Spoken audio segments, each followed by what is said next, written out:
Dans une autre vie, Bertin Moret était trader à Rotterdam.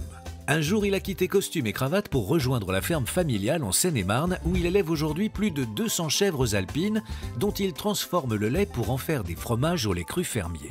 Mais quand il ne s'occupe pas de son exploitation high-tech avec ses cousins et ses 5 salariés, Bertin cultive son jardin secret avec ses 2 petites filles à qui il transmet l'amour de la terre. Parce que la transmission, pour lui, c'est important. La transmission, c'est vrai que dans le métier d'agriculteur, d'éleveur de chèvres, c'est quelque chose qui se fait beaucoup. Dès tout petit, on est au milieu des animaux, au milieu des cultures. Et puis, donc, en fait, mes parents m'ont transmis cette passion des animaux et puis de cultiver la terre. La transmission, elle est aussi importante de moi à mes filles. Elles sont encore petites, mais voilà, j'ai à cœur de leur montrer ce qu'est le métier. Elles me suivent déjà un peu dans le tracteur, un peu aux chèvres. Et suivre Bertin dans ses journées n'est pas de tout repos. Alors une journée type, c'est traite à 7 h. Ensuite on a le soin des animaux, donc l'alimentation. Et puis après, 16h30, on revient pour s'occuper des animaux et la traite du soir à 17 h.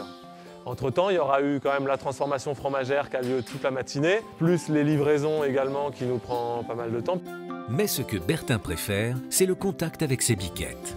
Ouais, en fait, on a le contact tous les jours avec les chèvres. Quand on vient dans leur parc. On regarde si tout va bien, c'est surtout ça qui est important. Regarder si elles sont en bonne santé, s'il n'y a pas quelque chose qui cloche. Pour nous, c'est le premier signe, c'est qu'elles donnent du bon lait pour nos fromages.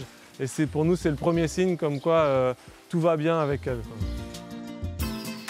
Dessine-moi une chèvre. Je vais vous dessiner ma chèvre préférée, c'est Pot de Colle. Alors je l'appelle Pot de Colle parce que quand on emmène les chèvres à la traite, elle ne va pas dans le même sens que les autres. À chaque fois, elle vient vers nous, alors qu'il faut aller dans l'autre sens à la traite. Alors voilà mon magnifique dessin de chèvre.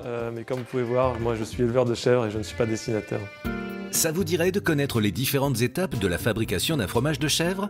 Alors on suit Bertin dans sa fromagerie toute neuve.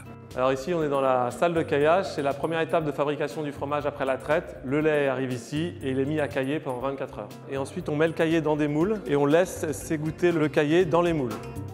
Alors là, c'est l'étape du retournement. Donc là, après le retournement, ce qui est important, c'est l'étape de salage où il faut beaucoup de doigté. Donc là, on a la dernière étape, c'est l'affinage.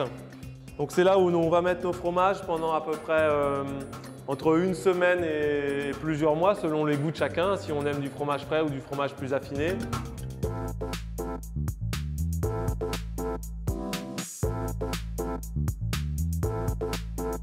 Les deux. J'aime bien les fromages autant non cendrés que cendrés. Alors il faut savoir que la cendre, c'est de la cendre végétale qui vient du bois de hêtre et qui donne cette couleur au fromage.